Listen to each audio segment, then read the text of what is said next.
Welcome to Bald, Bearded, and Bold, the podcast for dads who are embracing fatherhood with confidence, wisdom, and a little bit of humor. Whether you're rocking the bald look, the beard, or just the bold attitude of being a dad, this is your space for real talk, dad hacks, and stories from the trenches of fatherhood. Let's build stronger families and better dads together. Now here's your host, Jason Haswell. We are here. It is Bald, Bearded, and Bold. I am Jason C. Haswell here on the podcast, and we are coming into springtime. We have the lovely and vivacious KJ here with us today. Ooh, vivacious. Vivacious is a good word. That's a very good word. That's your nickel word for the day. Yes. Vivacious. Yes. My Bethany education. Showing through. Vivacious. Vivacious. I like it. I don't know what happened to Tony Sparks when he went to Bethany, because he's a little slow in the brain. So we're here today, and we're not going to have a guest. Well, you're kind of the guest, but you're always here. So it's going to be me and you have a lot of experience with the topic that I would like to discuss today. So you are perfect for this. And since we are coming into the beautiful springtime and summer, I would like to discuss, we're here for the single dads. We all know that. That's what we're here about. But we're also here for, married dads and moms and families and kids. Mainly it's just about how can we help our kids make them better and not let them be serial killers and shit like that. So, we don't want them putting the lotion in the basket. We do not, or else they get the hose again. Yeah, exactly correct. No. We don't need that. So what we're going to talk a little bit today is about sports like softball, t-ball, baseball, soccer, volleyball, all the things that you do in the spring and the summer with your kids, and how not to be that parent. Most parents do not realize that they are that parent. No, they have no idea, that they are behaving in that manner. When you say that parent, tell me what you mean. That parent, we could first refer to them, if it was a woman, as a Karen. No, whoops. Nope, you know what? It's in the Urban Dictionary. It is. It is quite okay. Yeah, but it's a Karen it's a Kren, a Karen. So yeah, that doesn't count. So anyway, but that, a Karen, or in the case of a man, I'm just going to say this, a douche, a giant walking douche. And here's what I say, whenever I hear people referring to women as Karens, call them what they are. They're an asshole.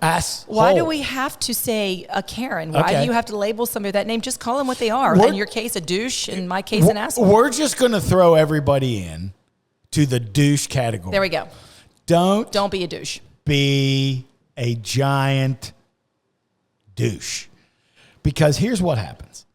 We have a lot of, anybody who's listened to this podcast before, I'm an ex-athlete, played baseball, played football in college, fought MMA. So I've been around sports my entire being. I've been boxing since I was like 4. So I've been through all this stuff.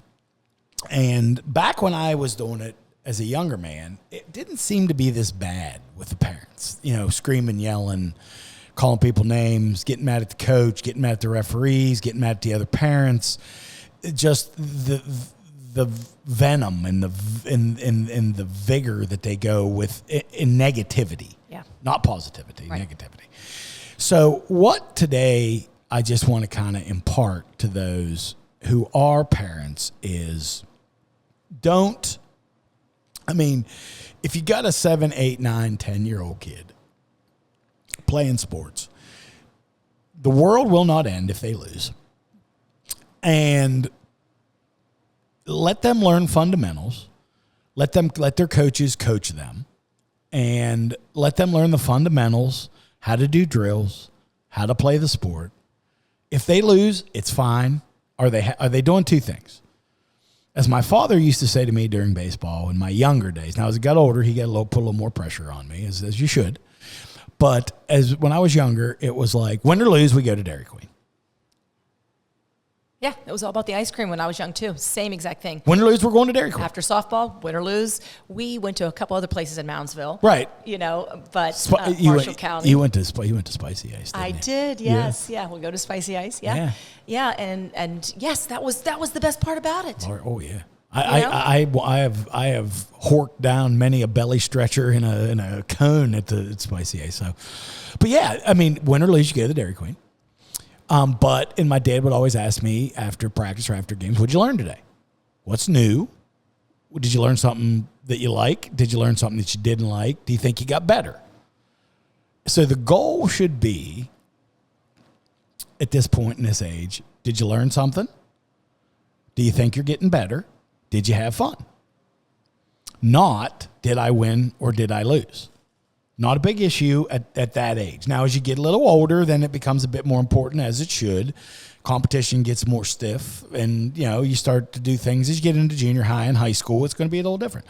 But for smaller kids, let's teach them fundamentals. How do you swing a bat? How do you get a stance? How do you keep your eye on the ball? How do you catch? How do you throw? What are the proper things?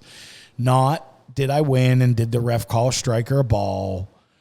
Why are we screaming and yelling at coaches who do this for free and try and treat your kids right and get them in the game and make it fun for them? Why are we calling them names and profanities and umpires or referees who are doing this for like $10, showing up for games all the time, taking time away from their own family and getting called horrible names, threatened, chased to their cars, texted, harassed.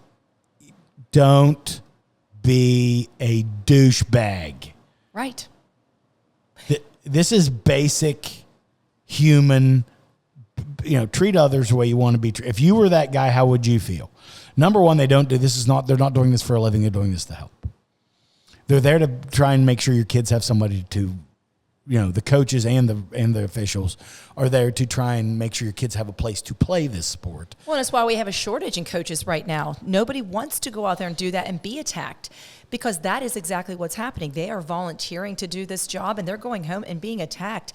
Yeah. And their reputations now with social media, they throw their names right out there and attack them that way. Facebook, they're killing them. They're killing them. They're killing them on Facebook for, he called the ball on the strike. Shut the fuck up. Yeah.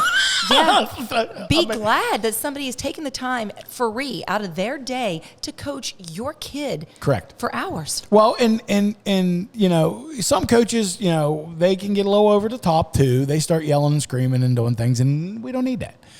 Be positive role model for the kids. If they're doing something wrong, and you say, hey, this is why, you're not doing that quite right. Here's why. We're trying to improve, help you out. We're going to get you through, get you do better. The goal every day, like I said, get better. Again, we've talked on this podcast before about participation trophies and how you can turn them sideways, as The Rock likes to say, and shove them up your ass.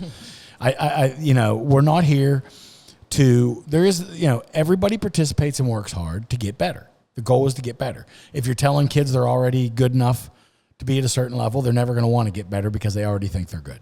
So if you want your kids to improve, you need to say, hey, you're doing this wrong. We're going to get better. But let's treat those who volunteer their time, volunteer their energy, volunteer their positivity well. Let's treat them like human beings and like they deserve to be treated. Let's not call them horrible names and chase them to their automobiles while hurling bottles of Gatorade. Now, on the flip side here, okay, so you talk about that coach who only coaches so that their kid can play.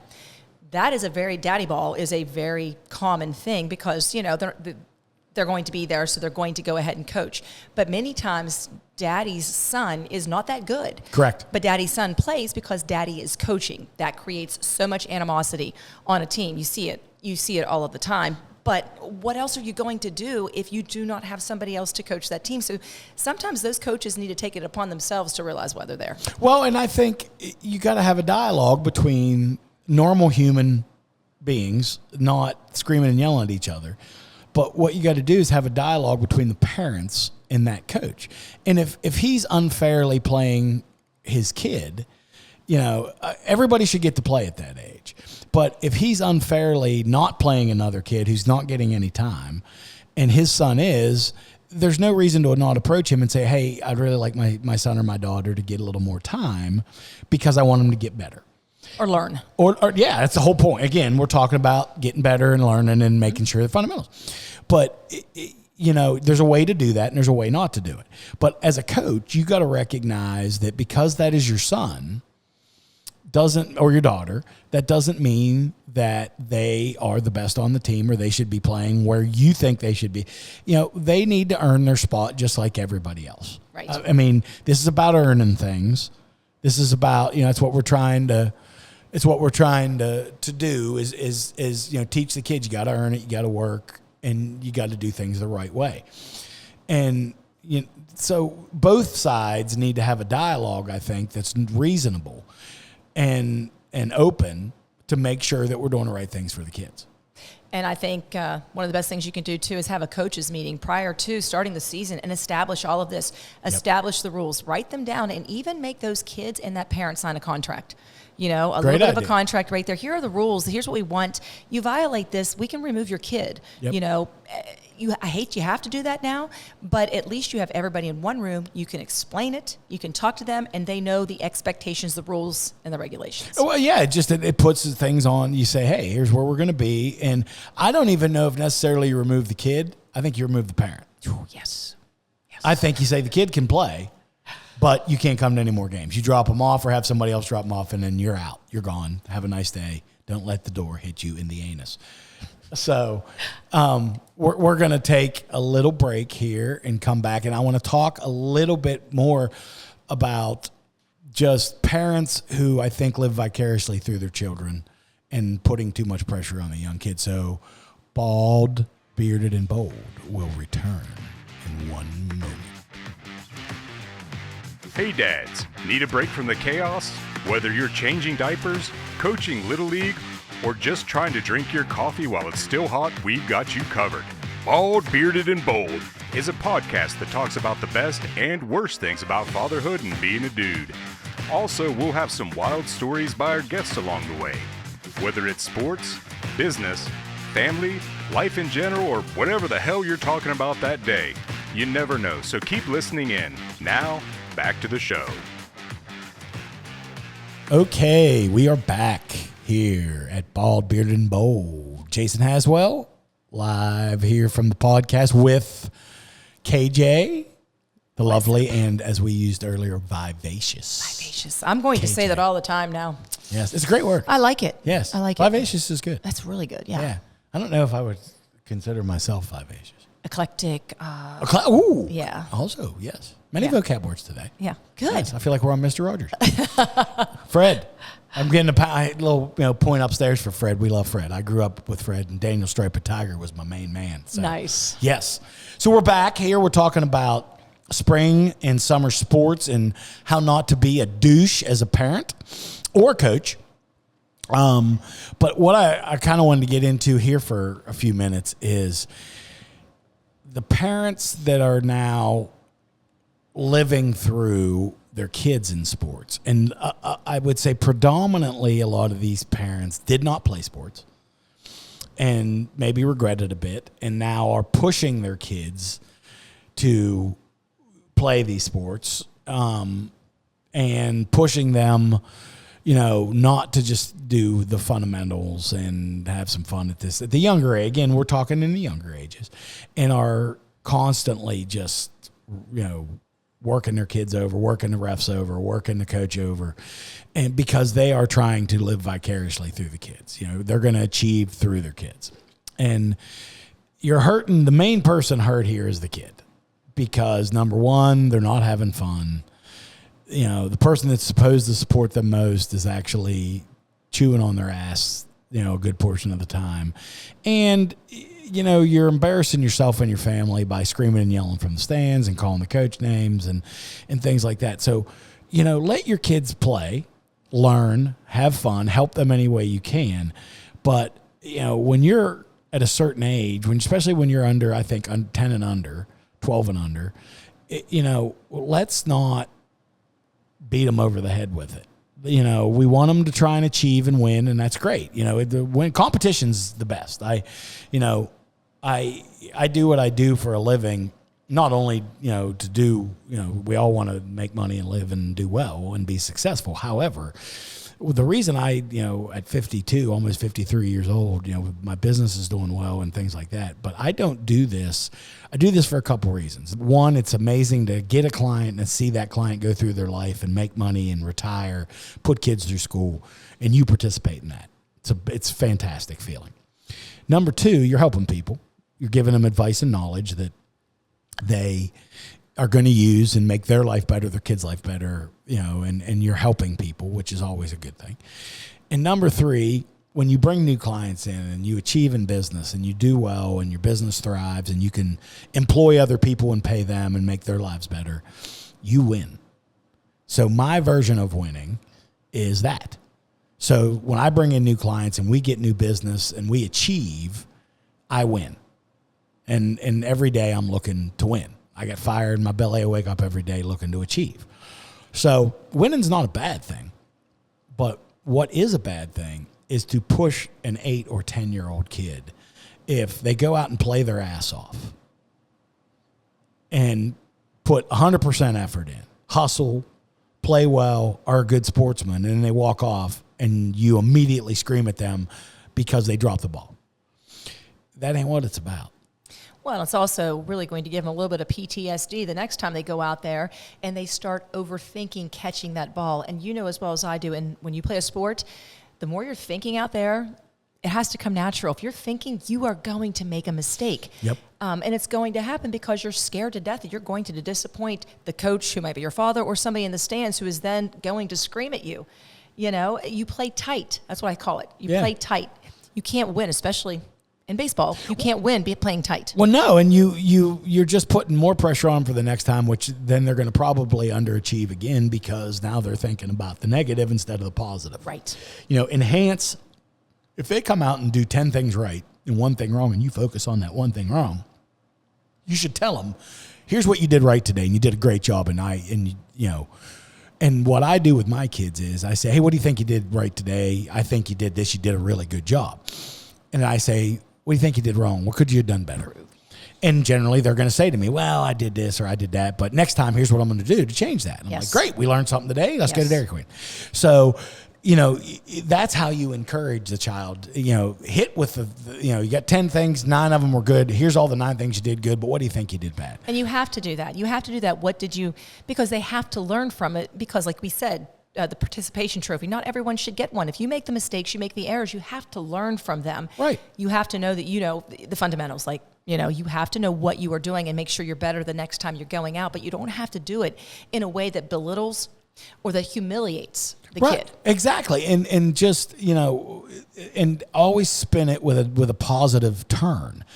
We did all this right today. We got one thing we got to work on. We'll work on that and then we'll come back out. So we're coming with a positive turn, and if you do that next time, you'll be a little bit better, and maybe you win the next time, maybe we lost this time. Sorry, we learned from it. You take a lesson out of each time you go out there. You competed, and the big thing I tell my kids is effort, hustle are something. You don't have to be good at a sport. You don't have to be the best at a sport, but there's never going to be a kid that outworks you or out-hustles you on the field. Because effort, you control. Some kids may have more ability, but you control the effort. Coaches notice that too. Absolutely. You got to, I tell my kids, don't be last all the time. Don't be last.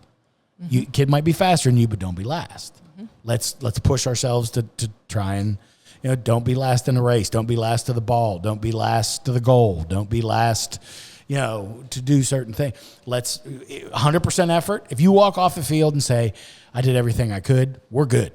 I'm happy. I'm proud. You're my kid. You did a great job. We'll work on the other stuff and you'll be good.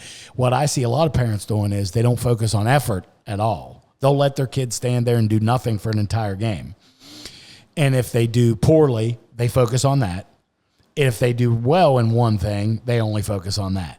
So you're either teaching them, okay, you did one thing right the whole game, and that's all that really matters, or you did one thing wrong the whole game, and that's all that really matters. You don't talk about the overall, here's what you did the whole game. Your effort was great. You made a few mistakes. We're going to work on that and move forward.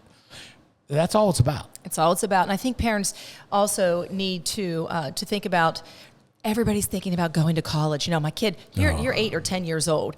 You know, your kid's not really thinking about, right, or should be thinking about going to college at all. But when we come back, there's some things I want to talk to you about, where we talked to Rich Donnelly in one of these podcasts. Yeah. So Rich has come to see, I have 3 baseball players, 2 who played in college and 1 who's currently playing, about some of the things that when he came to the field to watch my son, what he looked for, I could not believe had nothing to do with the fundamentals. Yep, absolutely. So we're going to take a quick break here on Bald, Bearded, and Bold, and we will be right back.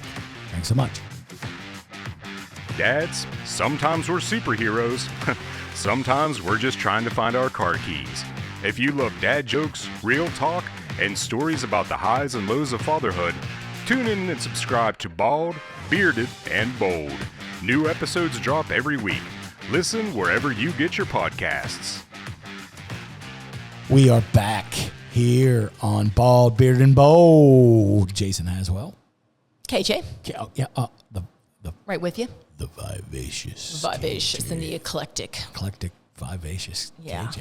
Our words today. I like it. So we're talking about sports for kids and not being a douche. Don't be a douche. We were just saying off the air that if you woke up every morning and before you got out of bed, you said, today I'm not going to be a douche, the world would be a better place. Yeah. Or if you recognized when you were being one. Yes. You know, maybe take a step back and be a little self-aware and start to realize that maybe you know, you're not perfect all the time. You might have some issues too. Right. And the way you're approaching things and behaving might be a result of why the person's acting that way. Correct. People don't look like that, think like that. No, there's very little self-awareness in this world today. And, you know, we were just saying, you know, we see somebody doing it. You know, I in my life, and you guys listen to the podcast know this, and any of my friends really know this, is that, you know, I have no filter. So if somebody's a douche, I'm probably going to say, you know what, you're being a fucking douche. And the one thing I was just saying to KJ was, I say to people, is that okay? Do you think that's okay? Is that okay that you're acting like that? If I did that to you, would that be okay? That's great. That is a fantastic thing. Yeah, I mean, just and they won't answer back because they're completely unself-aware. Most of them have no self-awareness, so they're just like looking at you like you got 5 heads. So yeah, and so you bring that back around to the kids' sports, and that's comes very close to coaching too, being self-aware. Yes. You know, and then also, as you said, players, the hustle, the one thing that you can do. And I told you that Rich Donnelly gave me an example of this, and we had him on one of the podcasts, quite a few now, I believe, major league coach, manager. And he went to see my son a couple of times play. And the last time was last year, right before he went to college. And he was like, yeah, I came an hour early. And I said, why? And he said, I wanted to see what he did before the game. Yep. I wanted to see what kind of teammate he was. I wanted to see the way he ran out on the field or how he interacted with his teammates. I wanted to see who he was as a person or a teammate prior to, I know what he can do on the field, but that is the thing that we look for the next level. So teach your kid to be that kid who runs, sprints. As soon as they, your turn on the field, you sprint out there to the field. Right. You sprint off the field. You rally your team. You don't talk about them or belittle them. You love your teammates. You know, they become your family. And those things are very, very important. And I'm happy to say that my son's like that. And it's because of the coaching that he had. They taught him those things. Well, they did. And something that, I've had really good coaches say to me is, they want to know how you practice. Mm-hmm. Yes. Do you practice? I tell my kids all the time, people say practice makes perfect. And I say, no, good practice makes perfect, or perfect practice makes perfect. So you practice as hard as you play. Yes. And if you play at that speed and practice at that speed, then you get better and better. So you got to put that maximum effort in. And some guys don't want to do that at practice. And they get mad at the guys that do because it makes them look bad. Well, that's okay. That's exactly right. That's exactly right, because that not only does this teach you a lesson in your childhood, but it definitely trickles into your adult life. Yes. How you behave every day is not going to be a test in your work, but you need to give it all every single day. Right. I get out of bed in the morning. Every day's a blessing. Every day's a gift. So when I come in here to do work every day, I'm coming in with, I'm bringing 100 every day. I'm bringing it. And that's the way I was when I played sports. I'm bringing it. If you can't handle my 100, get the hell out of my way or get off the field, because I'm bringing 100. Do you not think that sports put that in you, though? Oh, there's no doubt. I believe that, too. I'm a full believer in when I'm interviewing people for positions and I like athletes because they compete. It's a different breed. And also, all three of my boys played baseball. All three. They have all three now said they have learned more from their failures than their successes. One threw a no-hitter, one had a walk-off to send us in playoffs, and the youngest is doing very well freshman year. But every one of them now have said, I have learned more from failing, from striking out, from having the worst game of my life, because I've learned I never want to feel like that again. What can I do to get better? And also, you got to pick yourself up. You got to pick yourself up. You're always going to learn more from loss, from failure, from, the bad. Bad teaches you way more lessons than the good. Sure does. Adversity. Resilience is the key. I mean, get up, move forward. Get up, move forward. Love Rocky's quote about that, not how many times you can get hit. That's how winning is done. Yeah. That's how winning is done. You get up, you move forward. That's how you win. Mm-hmm. Because there's going to be, if there's 10 people out there, 8 of them are probably going to fall. The other 2 may achieve because they get up and they keep moving, and they get up and they give 100. You're always giving 100. And that's how you come to life every day, bringing 100. Yes, and you're right. That's what athletics does for many, many people. It teaches them both ways. Even if it's not what they want to do and they decide, I don't want to play basketball, you still learn from that experience in doing that. Yep. But a lot of kids aren't coachable anymore. Well, because mom and dad tell them bingo how wonderful they are no matter what they do. They act like a goof. Parents tell them, oh, it's the teacher's fault. It's your friend's fault. It's never your fault. And they got nobody to answer to. And the parents have entitled them to everything, just like the participation trophy. They're entitled. You're entitled to a trophy because you played.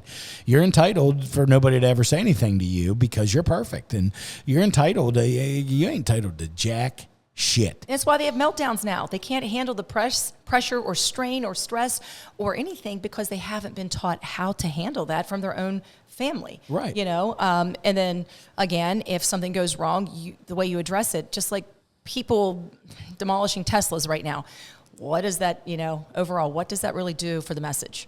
You know what I mean? Well, and my problem with a lot of this, and this kind of goes into the sports thing and the world thing and the message that we're all sending out there. And, I'm very much apolitical because I hate pretty much all politicians because I think most of them are in it for one reason, and that's themselves. And we're not pulling the rope for the community, or they're not pulling the rope for the state, and they're not pulling the rope for the country. They're pulling the rope to get ahead in their own little political world. But the one thing I will say about what's been going on with the whole Tesla thing here the last couple weeks is what astonishes the hell out of me is the guy's giving his services basically for free to try and bring back. Government has been run poorly for a number of years, and we're trying to hold people accountable and spend less of a taxpayer dollar. I think everybody thinks that's a positive thing. And I agree completely with what he's doing on that front. I think they're going about it in the wrong way. I think they're a little disorganized. I think they don't do the research properly. I think they get ahead of themselves. I think they run off at the mouth. So I will agree 100% with you. So I'll say that. But right now they are chastising everybody for lighting Teslas on fire. I didn't hear them, the same group, say jack shit after January 6th when they were literally tearing down the walls of the U.S. Capitol and police officers were getting injured and killed, and they were trying to basically take over Congress. So let's not be disingenuous and say, oh, these people are psychos. Because on both sides, they're psychos. Yes. So again, this comes back to one point.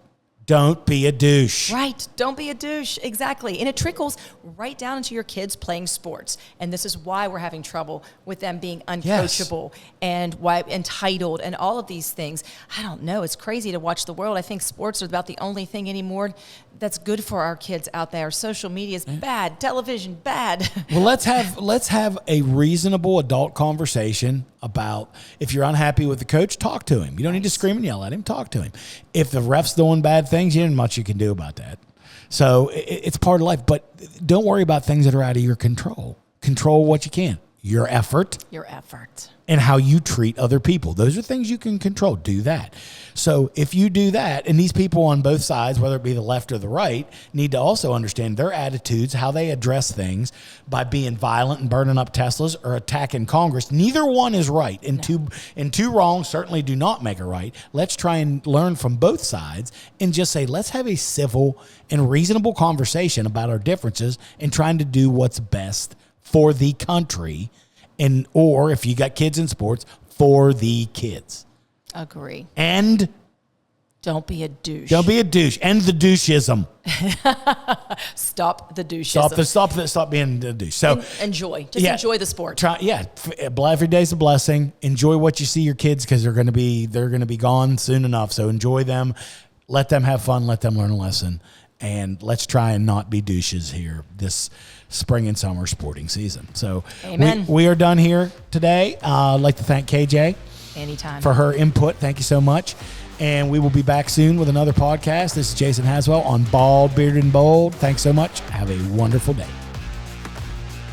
That's a wrap on this episode of Bald, Bearded, and Bold, fueled by Sparks Media Agency and iHeart Studios. If you enjoyed the show, be sure to share it with a fellow dad. Got a dad win or struggle to share? Hit us up. We'd love to hear from you.